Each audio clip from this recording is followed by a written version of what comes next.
I'm legally insane, and you're watching bonus episode 2 of my 6.9 episode series discussing 69 Xbox 360 game prices that are going up.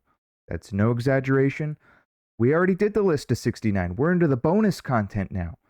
The games that I'm about to show you right now, and the games that I showed you in bonus episode 1, are the games that didn't make the initial 69 cut. Guys, I only had 69 games to work with. I had to make cuts. I chose the 69 that I thought would give you the most bang for your buck. And plenty of games since then, games that didn't make it in the initial list, yeah, they're all up too. All the 69 that I mentioned, they're all up. Pick a game, it's up. That's basically how it works. But I mention this every video, and I want to stress it again. In the long term, what you're looking at right now, even with the massive price increases that you've seen on some of these games, it's still early days when you look at the bigger picture 5, 10 years out, 15 years out. These prices are nothing. They are absolutely nothing. Go look at every console before the 360. Start at the NES, work your way up. And as you look at those other consoles and you look at the charts on all the rare and uncommon games, we're not talking common games here. You look at those charts and you say, wow, do you think that can happen to the Xbox 360? It's already happened to every single other console. NES, Super Nintendo, Sega Genesis, N64, PS1, PS2, GameCube, Xbox. Do you think that's coming to the 360? Because it's already started. It's already here. It's here right now. You're living through it. And it'll continue in the long run. Short-term moves don't mean anything. So let's get started. I got 5 brand new games for you right here today. And you know what? For a lot of you viewers, a lot of people watching, I'm going to have some hidden gems in here. I think there's 1 or 2 games that you didn't know about. First game on the list was brought to you by a viewer. He mentioned the game to me and he said, look it up. Look it up and have your gun ready. Singularity. And I'll tell you why. He says, look at the chart. And if you were the one that left that comment, write a comment below. Let everyone know that it was you who mentioned this one. CIB, of course. Singularity. Now, this game was not previously on my radar for one of the 69 games. It was not on the list. I missed this one. It slipped through the cracks. It was published in 2010. It's a first-person shooter survival horror. So it's got horror elements. Developed by Ravensoft. Published by Activision. Now, it is a decently common game, but not super common. And this is going to play a very important factor later on when I go into more detail. Because you should instantly be thinking, well, what the hell is a common game doing on a game that you think is going to go up in value and may even go up significantly in value? It does happen from time to time. Don't forget, it can happen. We're not talking Halo common. We're not talking Gears of War common. The game itself is often compared to BioShock, but it has nowhere near the fame level of BioShock. It's nowhere nearly as well known, and it didn't share anywhere near the sales numbers of BioShock. But yet the game was very well praised, similar to that of BioShock. BioShock got 10 out of 10, so it's tough to compete with getting 10 out of 10s. But this game ain't no chopped liver, buddy. This game got some good reviews. Good, solid reviews. I'll get more into that later. So let's pull up the chart. And get ready to blow your balls off, because it's a beauty of a chart. It is a beautiful, beautiful sight. Here it is. So it's still cheap. It's still very cheap today. This is the chart. The chart is in US dollars, by the way. So it's sitting at about $15 price charting US dollars. Does not always include shipping. This is nothing more than a guideline for those new to price charting, but it's a relatively accurate guideline.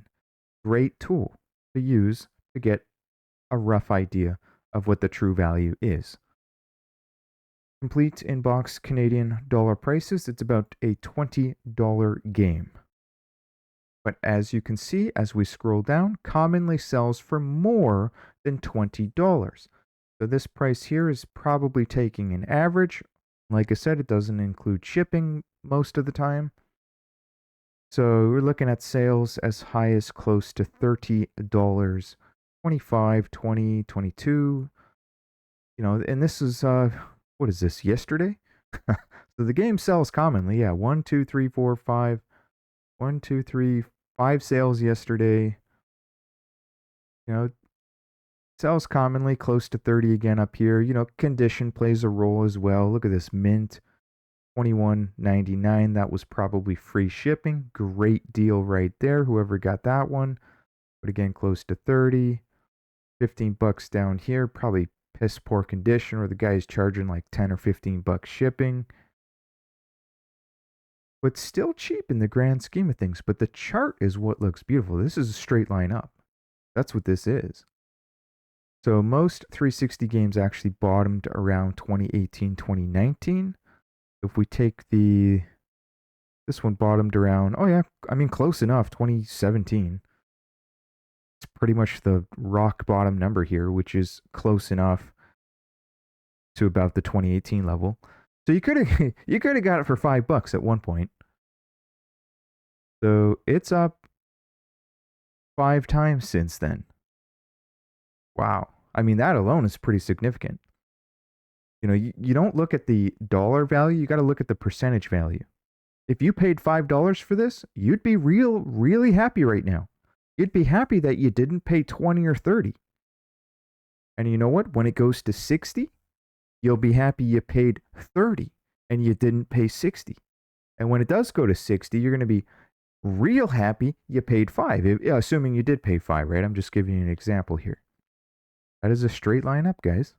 Doesn't look any better than that, and it's getting steeper. Have you noticed that the line is getting steeper, climbing higher and faster? Nothing goes straight up, nothing goes straight down. That's why you see the up, down, up, down, up, down for those that are new to these charts. When you see a $30 game come down to 25 and you see somebody on YouTube say, "Oh, the prices are coming down. It used to be 30.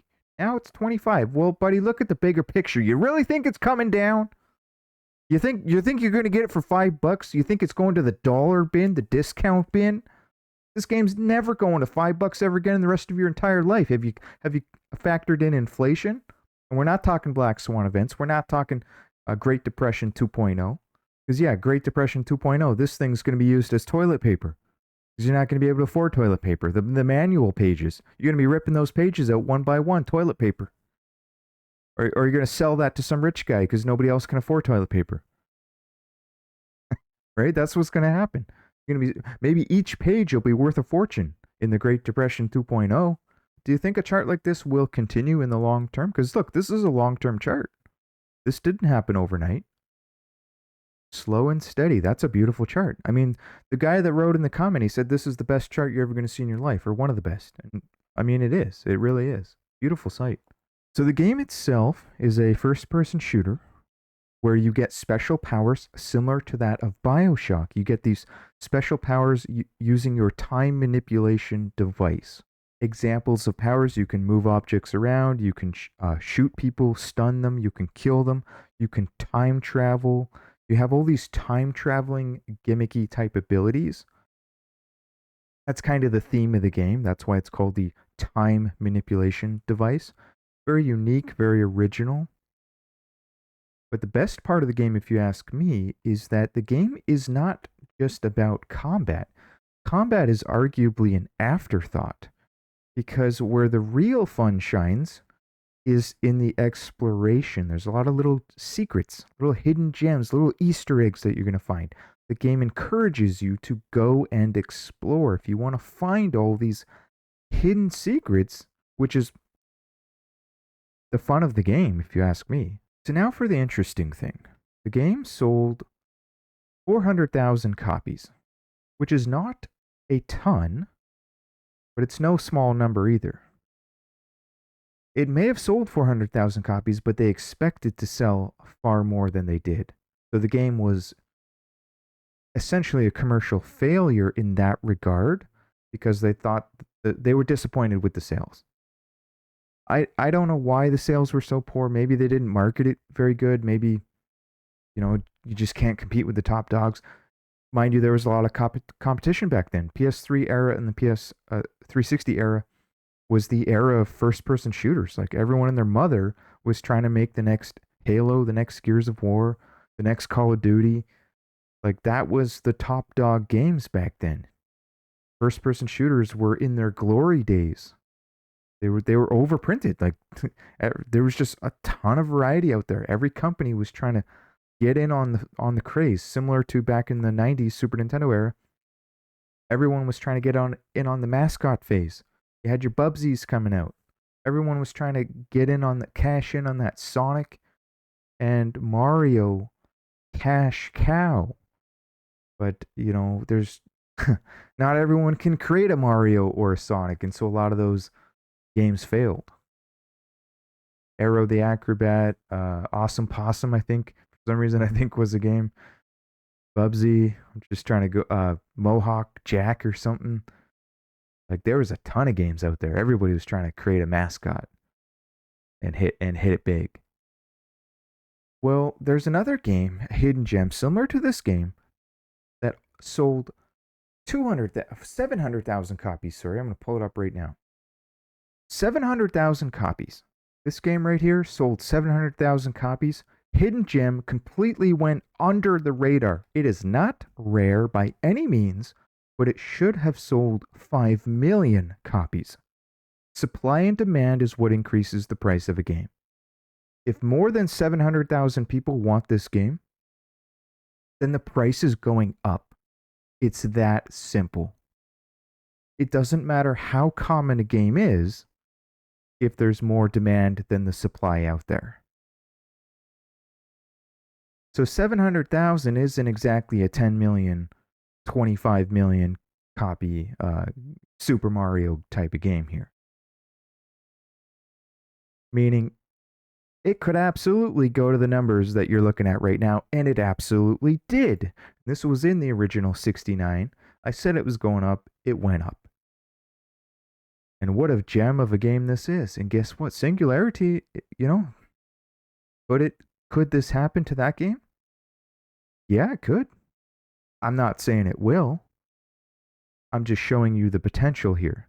This is what happens when the market wakes up to a game that was not very well known and was a complete hidden gem and kind of got ignored. This game right here got ignored by the market, even though it got good reviews. Let's pull up the reviews. What have we got here? We got Destructoid 9 out of 10. We got Game Informer 8.5 out of 10. We got GameSpot 8 out of 10. We got Game Trailers with a hefty 6.9 out of 10. If that doesn't scream buy the game right now with a 6.9, at that point I can't help you. At that point you might as well not even be collecting retro games anymore. Any game that gets a rating of a 6.9, I make sure to buy that game. So I want to read you what some of the reviewers wrote. This came from the Daily Telegraph, which gave it a 7 out of 10 and said of the game, with its varied combat, ridiculous story, and outlandish weapons, it's a fun and engaging title. And it's a real pity that Activision haven't given it the attention it deserves.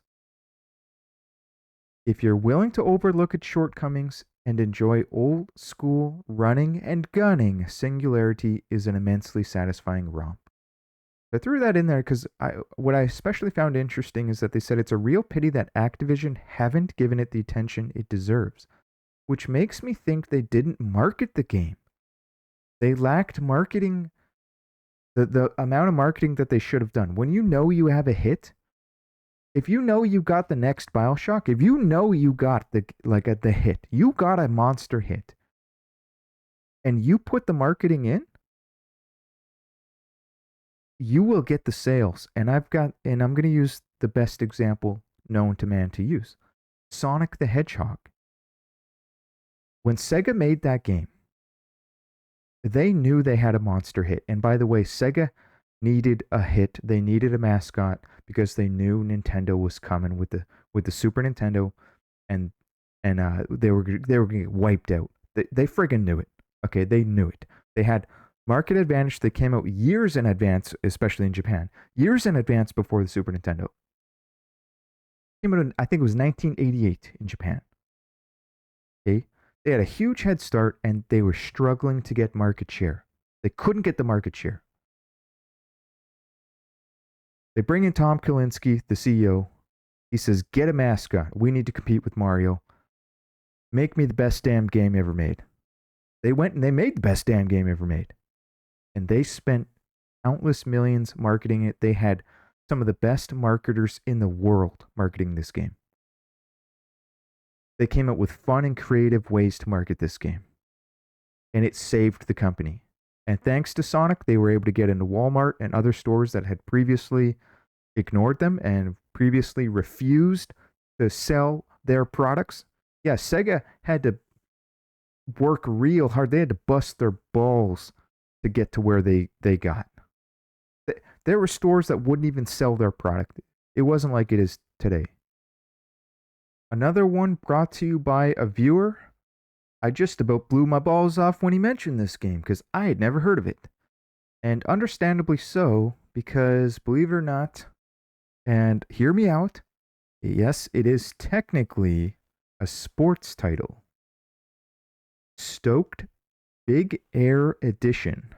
This is a sealed copy which you can still obtain for yourself. There are some sealed copies still available on the market. If you are interested, you will have to find out on your own where to get those because there is limited supply. I don't remember what I paid, but it wasn't much higher than a CIB copy. And I wanted one in mint condition, and I was having trouble finding one for a good price that was actually really good condition.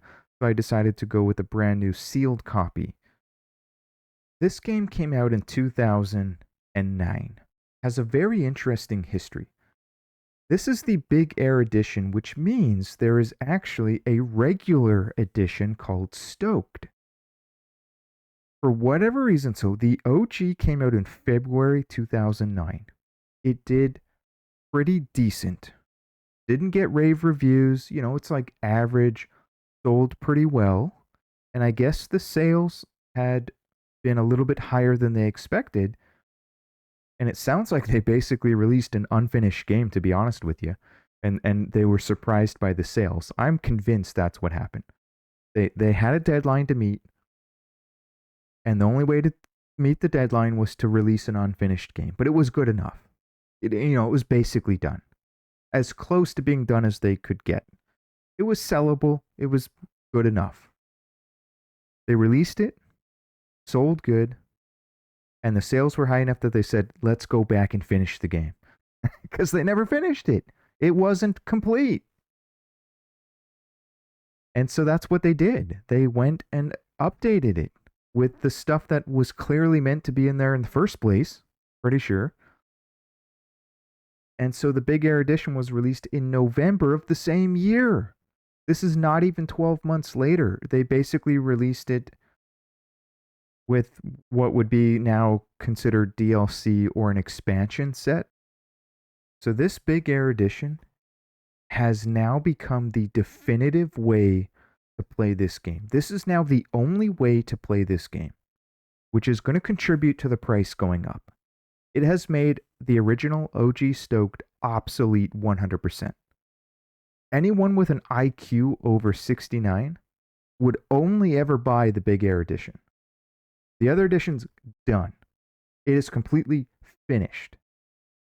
In fact, I have a feeling that the only people buying the original are the people that don't know that the Big Air Edition exists, because it does appear to be a little bit on the rare side in comparison. 360 exclusive, you ain't going to get this on your PS3. And I don't think it's well known. I really don't. But keep in mind, it is a sports game. So this is a little, speculation as to how high this could go. And price charting is very deceptive. So they're telling you that you can get it for $7.50 Canadian. Let's switch over to USD, but $5 USD. Very, very cheap. Big Air Edition. But I've never actually seen a copy that cheap. I've never really seen one much lower than 15. So I think it is very deceptive. Can you get a decent condition copy for about $12 to $15? Probably yes. But I just think that this number is deceptive. Probably does not include shipping. So just keep that in mind if you're ever out looking for a copy. Some sales going as high as $20. See, look at this. Near mint. That's probably the one that I was looking for. I was looking for a good condition copy. All I could find was garbage condition. And I'd rather pay an extra $10 for a good condition copy. If you're selling a garbage one for $10, I don't want it. Somebody else that just wants to play the game, they might want it, but I don't. There's different markets out there. Gamers and collectors are after different things. And a collector will pay a premium for something that holds a premium value like a mint condition game. So if you're ever selling your games, don't forget, like if you have a mint condition game, you market it and you charge a premium and you be patient and you let it sit and you let the market come to you, and a collector like me will eventually find it and I will purchase it. It's not like a Halo. It's not selling 20,000 copies a day or anything, but copies do sell. People are looking out for this one. But you know what? I don't think anybody knows about it. And hardcore collectors are probably going to want this in their collection, even if it is a sports game, technically a sports game. So the reason why this is the definitive edition, I forgot to mention, is because they added in a ton of new content. This is why those with an IQ over 69 are buying this game right now. They added in 2 new mountains. They upgraded the frame rate, giving you a faster and smoother ride for your downhill. This is a downhill snowboarding game. That's what this is. No half pipes. Okay, the main content is going down mountains. 2 new mountains, bigger frame rate, better graphics. They updated the graphics with enhanced snow particles. Okay, better graphics. They included new marked paths down the mountains. That wasn't in the previous version. They added brand new racing events not in the previous version where you will race against other riders. Okay. The game is like significantly better. And this is obviously what they very likely wanted right from the beginning, and probably didn't have the time or the budget to finish it all. And yet the game still sold good. But you know what? Most people that bought the game back in the day, they probably bought the original game. They had from February to November. If you were interested in snowboarding game, you probably already bought it. So this version likely sold significantly less than the previous version, and or it's significantly more sought after. Because ain't nobody want the other version. I'm telling you that right now. Ain't nobody want the OG Stoked. And if you have it, you might as well sell it.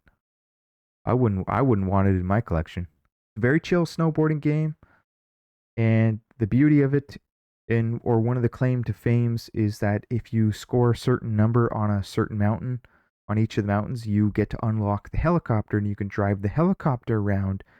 Once you do that, you get to pick your own drop point. So you can literally drop yourself anywhere on the mountain.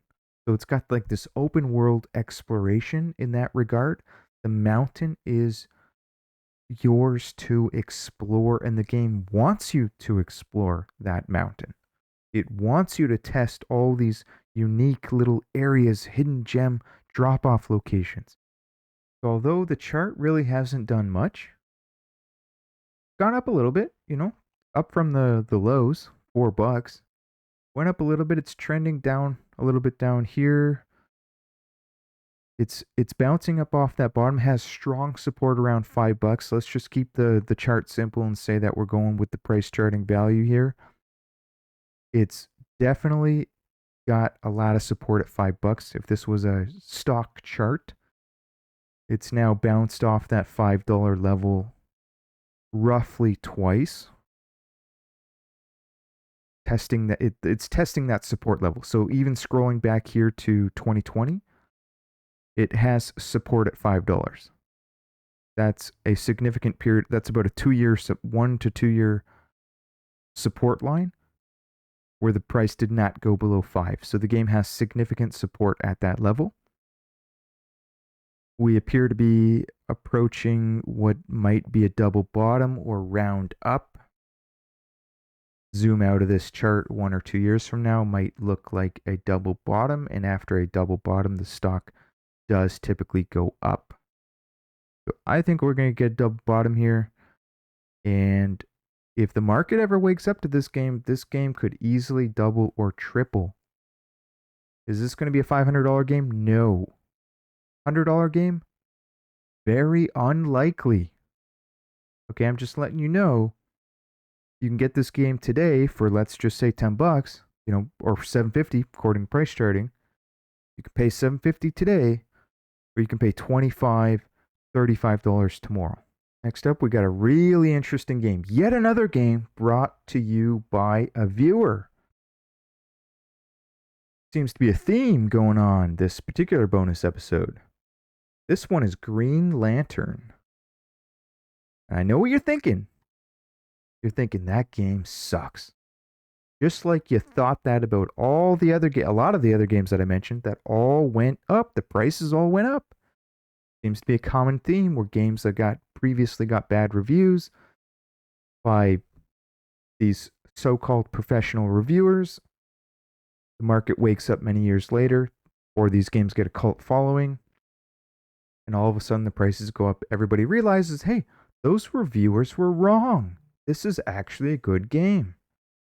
Well, Green Lantern, I think, slipped through the cracks. Green Lantern came out in 2011. It's a movie title. And the movie sucks. The movie is one of the worst movies ever made. Ryan Reynolds. Yeah, I think Ryan Reynolds himself said the movie sucks. Like he said it's he can't even watch his own movie. It's that bad. This is not Captain America, which was a really good movie, and the game was also really good. This is Green Lantern, and I think the fact that the Green Lantern was based on a terrible movie contributed to the poor sales and poor reviews of the game. What is the game? It is a hack and slash beat 'em up style game with shoot 'em up segments, like on rail shooter segments. But I'm going to show you something unique about this version in particular. This is CIB Green Lantern. Yes, I'm recommending this game and it will go up in value. But I'm throwing in a bonus. This game also comes with, very rarely, because I guess everyone threw them out in the garbage can or something, I'm not sure, 2 pairs, not just one, but 2 pair of Green Lantern 3D glasses. And those are rare as hell. They're getting rarer by the day. To get a copy that comes with those glasses. And also, guess what? This game is one of the very rare 3D compatible games or titles. 3D TV compatible.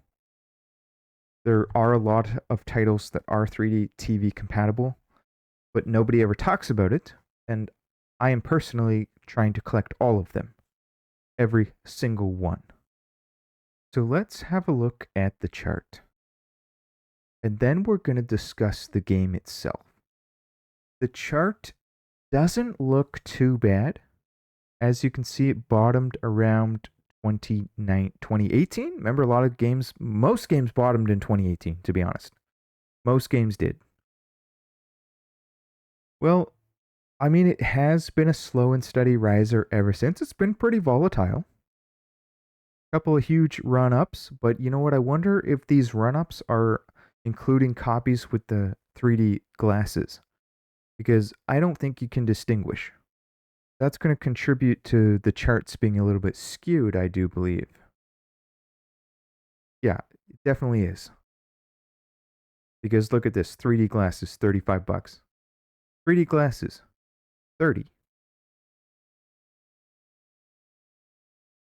Well, the point being, the 3D glasses version is worth more than the non 3D glass version. But regardless, I think both versions are going to continue to rise. The game was very underrated. It's a 2-player co-op game, and that's important because the game is 100 times funner in 2-player co-op than single player. As a single player game, it's still fun and still very unique, but as a 2-player game, the game really shines. Got drop in, drop out co-op as well, similar to The Simpsons. I think another contributing factor to the game's poor recognition and the fact that nobody ever talks about it, they say it's a terrible game, is just because the Green Lantern is not one of those more recognized superheroes. He's not as big as Captain America, Spider-Man, Wolverine, Hulk, Thor. This is the black sheep of the superhero games. And that's another reason why I think the price is going to go up. Look at every other superhero game. Go look at the Spider-Man games. Go look at X-Men Origins Wolverine. Have you looked at that game? Do you want me to show you the chart of that game? Have you looked at Captain America? Have you looked at Hulk? Let's pull up Hulk, a little bit more of a gem that was ignored. Look at the chart of Hulk. Once again, bottomed around 2018, closer to August 2018. And what's it done since? Straight line up. A lot of the superhero games look the exact same as this chart right here. Oh, look at this. GameStop exclusive Red Hulk edition. Whoa. $100? Dang. There's a couple variants going on out there for this one. Holy hell, man. But regardless, price charting for $55 Canadian. About 40 bucks USD on the chart. Let's look for some regular sales. 50 bucks, 50 bucks, $61.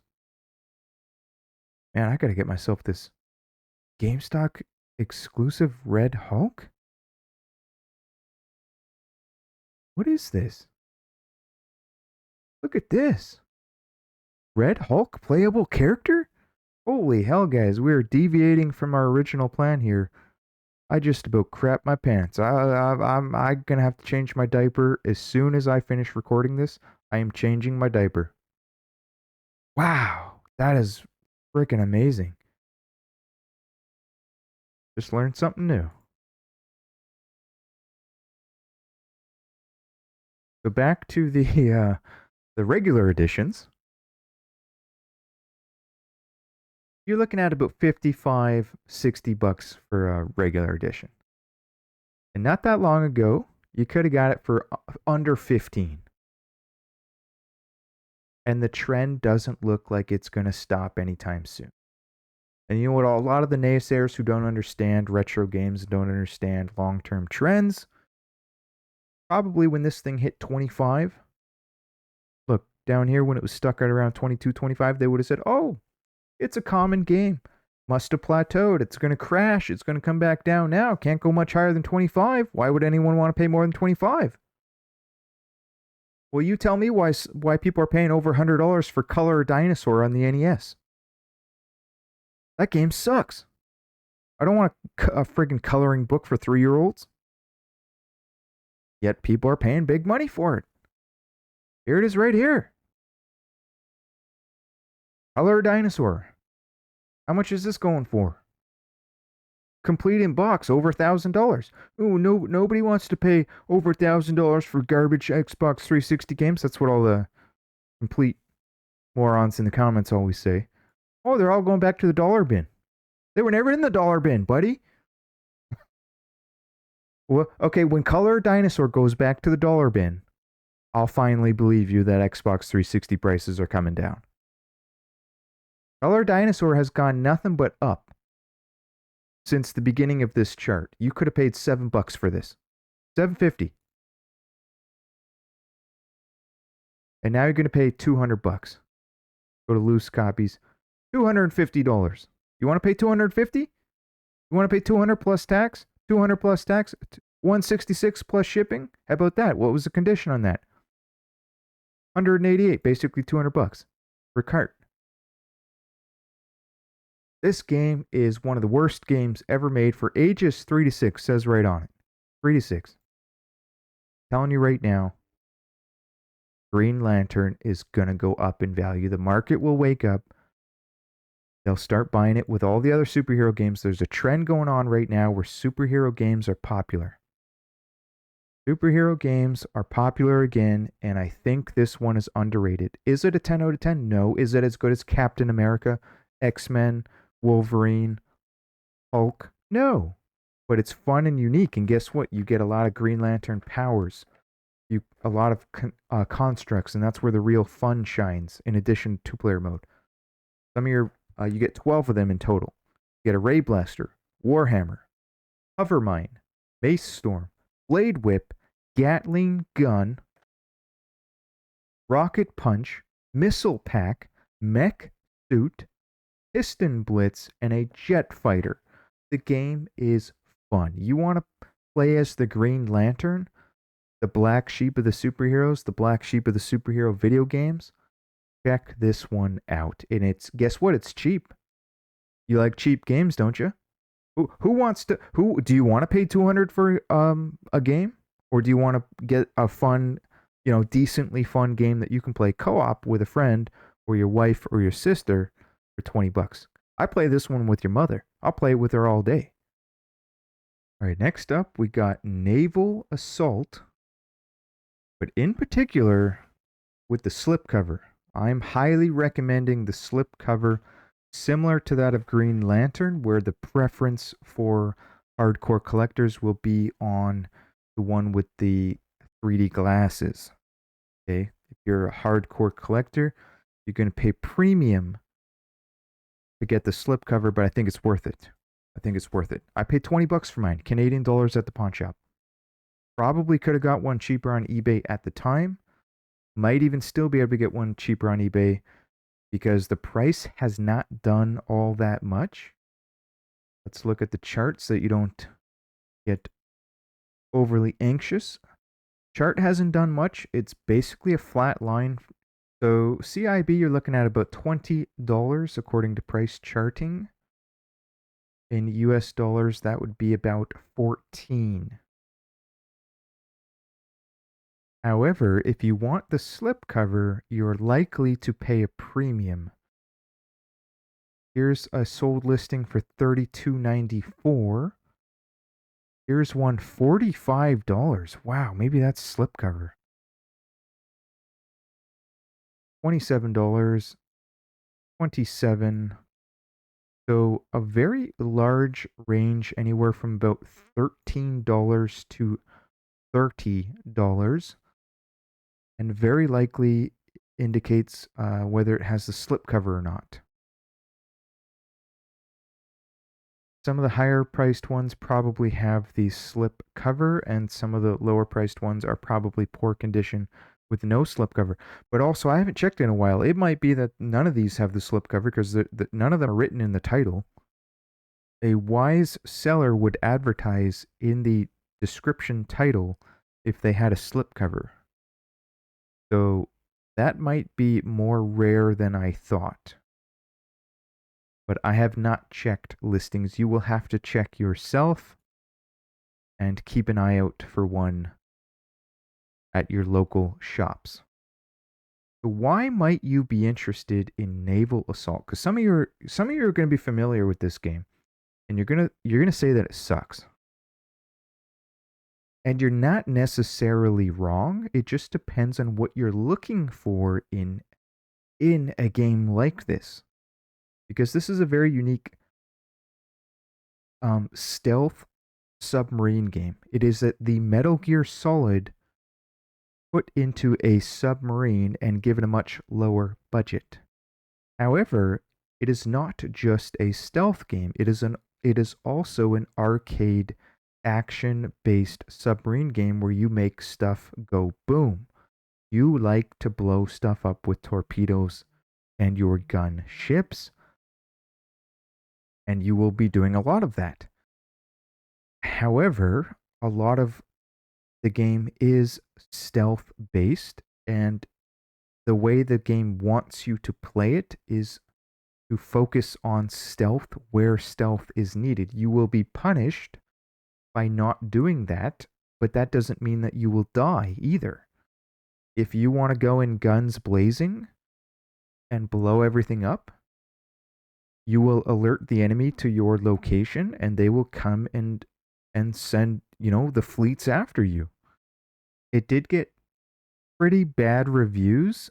It got a 40 out of 100 from Metacritic and a 4.5 out of 10 from IGN. And IGN basically called it simple and boring. Yes, it is simple. I would argue it's not necessarily boring. If you want a simple game where you just go in, stealth around, simple controls, it's not complicated. It's not a simulation sub game. There's 3 speeds that you can go. So the game limits you. You go 3 speeds. Pick one. And also when you go down in depth, you get 3 depths. You are either at surface level, which means the enemy can see you. You can go underwater, where the enemy can't see you, but they can hear you. These all play into the stealth mechanics. Or you can go a 3rd level even deeper, like deep underwater, where the enemy can no longer see you. They can very unlikely to hear you, but they can hear you if you make a lot of noise. However, if you go that deep, you are at risk of hitting landmines and you have to navigate around landmines. I do believe that this is not a very well-known game. It's not super common, and I don't see it too often in the wild either. And I think overall it's underrated. But most importantly, perhaps, it's still very cheap. Did you look at the chart? It really hasn't done anything. So if you think that this game might go up, could the market wake up to this game and say, is it really that bad? More and more people start jumping in on it. How easy would it be to double or triple in price? If you can get it for $10 or $20 today, do you not think that it could be, I'm just using starting price. Do you not think that this could easily jump up to 30 Canadian dollars or 40 Canadian dollars? Okay, last on the list, we got a very, very rare game. One of the rarest on the 360 in terms of pure rarity. PopCap Arcade Volume Number 2. CIB especially is insanely rare. You know how I know that? Because prior to the recent run-up in price, I couldn't even get a CIB copy. I own 2 copies. The first copy I bought didn't have a manual. And the reason I bought it is because I couldn't get one that had a manual. It wasn't available. There was only a brand new sealed copy on eBay at the time. 1 sealed copy and 1 or 2 other copies, no manual. I bought the cheapest available in the best condition at that time. But I put it on my watch list because I knew I wanted to get the manual. Ideally, would like to buy a loose manual, but that seems impossible. And once I realized just how rare this was, and that the market, it's only a matter of time before the market woke up, and they woke up fast. Like, I just got lucky. So I went and I bought another copy. And when I bought this copy here, once again, it was the only copy available, and it was actually being auctioned. It was not a buy it now. It was the only CIB copy on the market at the time. And guess what? It was me and 1 other guy bidding. And it might have been one of you guys. To be honest, it probably was. I'm sorry I outbid you. Once I realized what was happening, if it wasn't for me, he would have got the game for like $10. Or no, it was like $5. Because me and him were the only ones bidding. So if the other one didn't exist, the other guy would have got it for $5. Well, what ended up happening was we're outbidding each other by like $1. Then I realized, okay, I'm going to back off and I'm going to do a last minute bid, and that's what I did. But you know what? That son of a bitch knew that I was going to do that, so he bid really high. He bid $50 Canadian, and I ended up getting it for, I think it was 51. But I did it at the last minute. I put in like 65 because it's that rare. You can't get it. Sorry, I should have shown you this chart earlier. But here's the chart. This is why you can't friggin' get it. It's just that rare. So it's currently price charting for about $50 Canadian. That's about $36.50 USD. But whether or not you can actually get a copy for that price is another story, or at least a good condition copy. If you see one, you're going to want to get it, because guess what? The people, like let's assume that this one was about 50 bucks each. Well, they probably sold really fast. The reason why the guy before him on May 8th paid $90 plus shipping plus tax is because nothing else was available. This guy paid 80 bucks. This guy paid over 100. This guy paid over 100. Yet 1 week prior, somebody paid 30. The reason why he paid 100 is because you can't get a copy. Probably this copy was listed and it sold within minutes or hours, because some sellers have not realized that the price is going up faster than price charting can keep up. Hell, one of these, I might have been the guy that bought one of these ones. When did I buy this? This was probably me right here, 55 bucks. I bet you that's what I paid. That might have been me. March 3rd or 5th, that's possibly when I bought it. I don't remember. The fluctuations are very extreme as this game is kind of finding its new floor. And I actually think it's finding the new floor around $100. And if it's not quite there yet, it will be. I think this probably needs a little bit more time. We'll see what happens, because this is a very niche title for collectors. It's got 3 titles on it: Peggle, Feeding Frenzy 2, and Heavy Weapon. Now, this is a very unique version because Feeding Frenzy 2 is 4-player, whereas on PopCap Arcade number 1, that one's probably also rare, but that version sucks. And that version would only be going up, if it is going up, because it's riding the coattails of number 2. Number 2 is where the money's at. Feeding Frenzy 2 is where the money's at. Heavy Weapon is where the money's at. Heavy Weapon is also on the PS2 version. I'm not sure if the PS2 version's 4-player, but these versions down here are 4-player party games. I'm a big party game junkie. I'm a big multiplayer junkie. When I found out that this game was 4-player, I knew I had to have it. So this game is for multiplayer co-op junkies and hardcore collectors, because it's very, very rare. Not a lot of copies out there.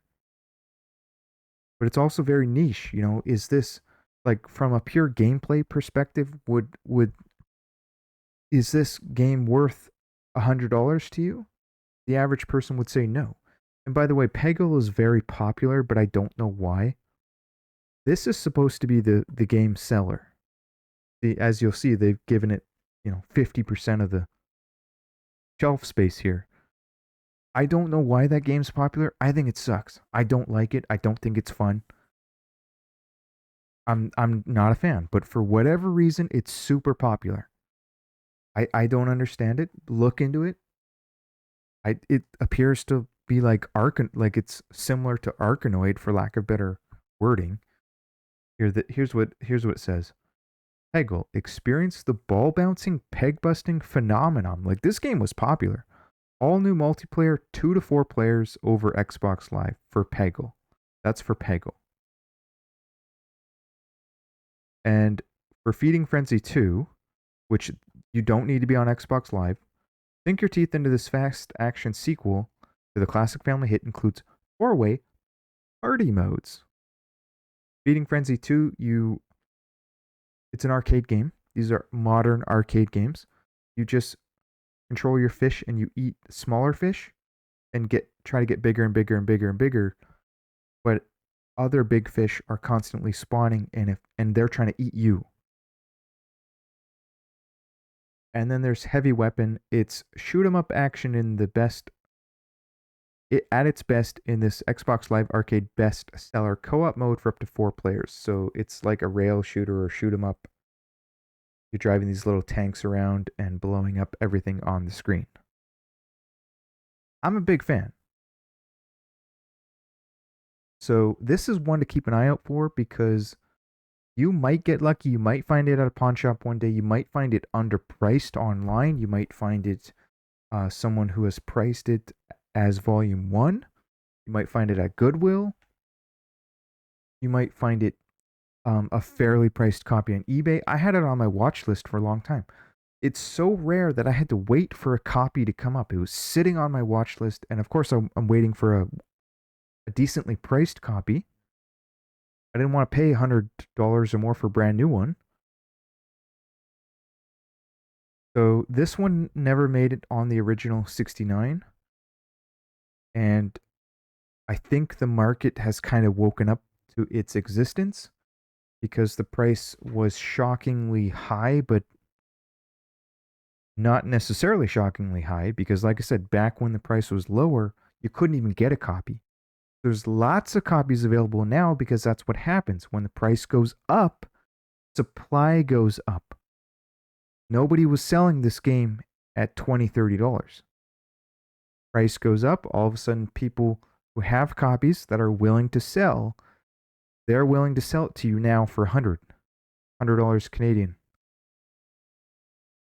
And as new buyers come in and they buy up those $100 copies, they're not going to be willing to sell it to you for $100. It's one of those very collectible, hardcore collector titles because the games on it are not all that great. I like them because I'm a multiplayer junkie. I will buy any game that has multiplayer. As long as the game is even bad ones, really. Like, like I said, I'll play Shaq Fu any day of the week. I'll play Pit Fighter any day of the week. I love Pit Fighter. 2-player co-op Pit Fighter. Super Nintendo. Guys, this video was a lot longer than I wanted it to be for only 5 titles. But I hope you enjoyed the content. If you did enjoy this video, please leave a comment below. Smash that like button. It really helps grow the channel, helps with the algorithm. Consider subscribing to the channel. I am legally insane and I am trying to collect over 9,000 retro video games. By the way, I also have a Patreon. If you're interested in joining, I do have exclusive content that I post over there. And I also have an Xbox 360 wrap video, which I will have show up in one of the corners. Check that out if you haven't seen it already. It's also on iTunes and Spotify.